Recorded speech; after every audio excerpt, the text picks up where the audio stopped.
जय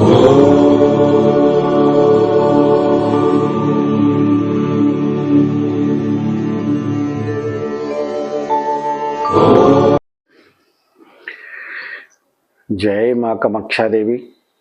सभी माता बहनों भाइयों को मेरा नमस्कार। माँ जगदम्बा की कृपा सदा आप लोगों के ऊपर बनी रही, यही कामना करते हुए मैं माँ से विनती करता हूँ कि आप लोगों की सभी की मनोकामना पूर्ण करें। आप लोगों को बताना चाहूँगा कि 2 सितंबर सोमवती अमावस्या। सोमवती अमावस्या का बहुत ही बड़ा महत्व है और बहुत ही बड़ा इसका फल मिलने वाला है। सोमवती अमावस्या साल की सबसे बड़ी अमावस्या है ये। इस अमावस्या को आप लोगों को नदियों में स्नान करना चाहिए और जिनके यहाँ नदियाँ नहीं हैं तो नदियों के पवित्र जल से स्नान करना चाहिए। यानी घर में आप लोग नदियों का जल यदि है तो उस नदियों के जल को लेकर के स्नान करें बाल्टी में। और यदि नदियों का जल भी आपके घर में उपलब्ध नहीं है तो भी आप स्नान करें। तो इस तरीके से जल को पहले बाल्टी में भर लें।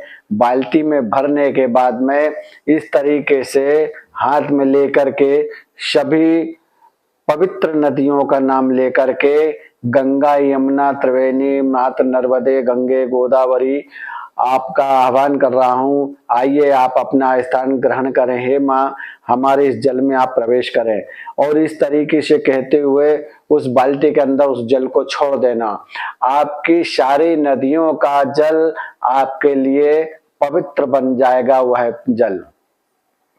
उसके बाद में बाल्टी के सतह में जो पेंदा आता है बाल्टी का, बाल्टी के पेंदे के अंदर इस वाली उंगली से, यह वाली उंगली जो है, इस उंगली से आपको उसमें ओम लिखना है पेंदे के अंदर।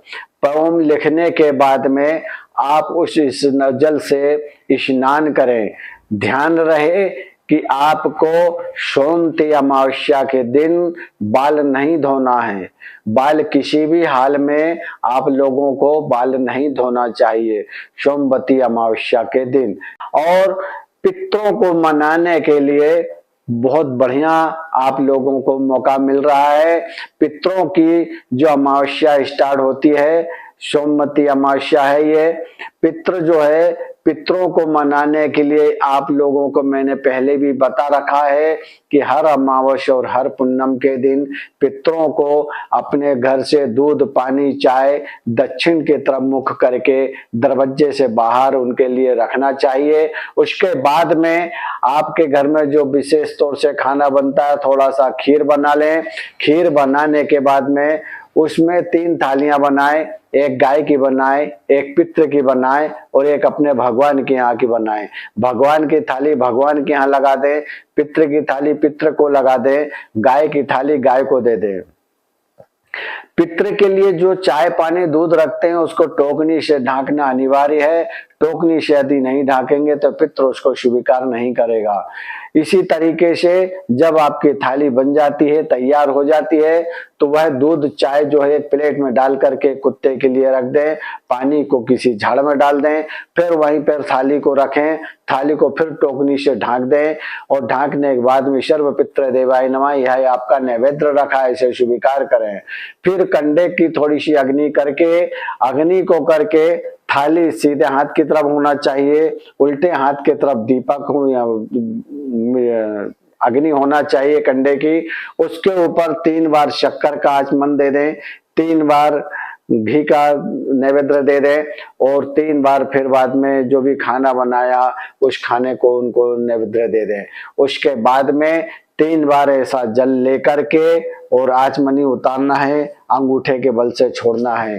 अंगूठे के बल से छोड़ते समय यह पूजन जो आप लोग करते हैं, पूजन में यह सीधे पैर का घुटने को ऐसा मोड़ करके बैठना चाहिए और यह घुटने को सीधा रखना चाहिए।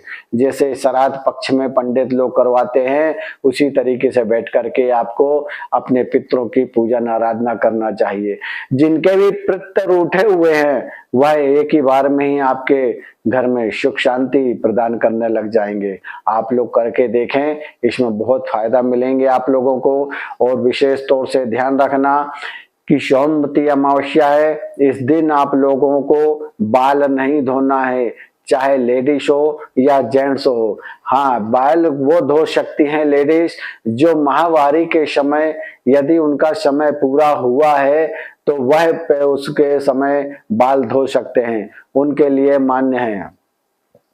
और शंकर भगवान की पूजन आराधना करें, शंकर भगवान का उपास करें, उपास करके जो भी पूजन पाठ करते हैं उसका फल लेवें आप लोग।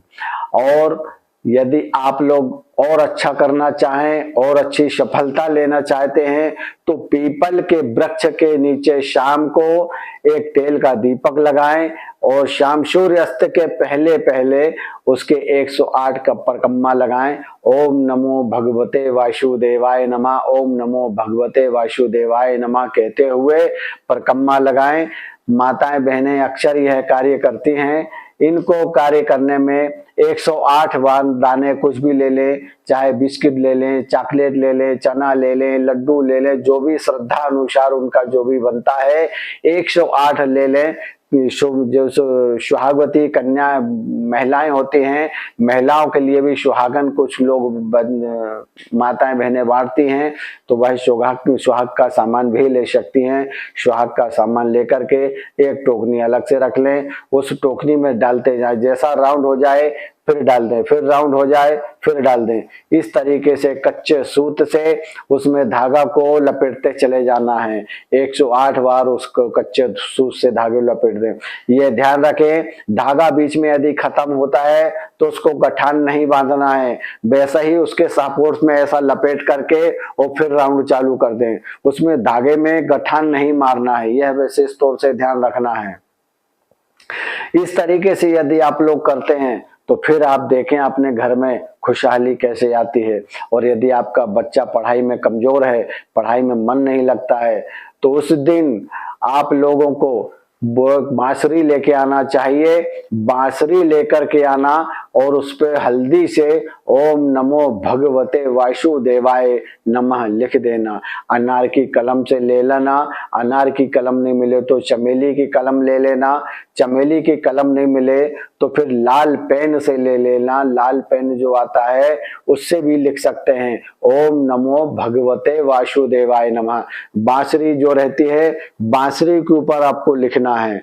इस तरीके से उसको लिखें और अपने बच्चे के, जहां आपका बच्चा पढ़ाई करता है, पढ़ाई करते समय उसका मुख पूरब की तरफ होना चाहिए और बांसुरी उसके सामने ऐसी रख देना चाहिए।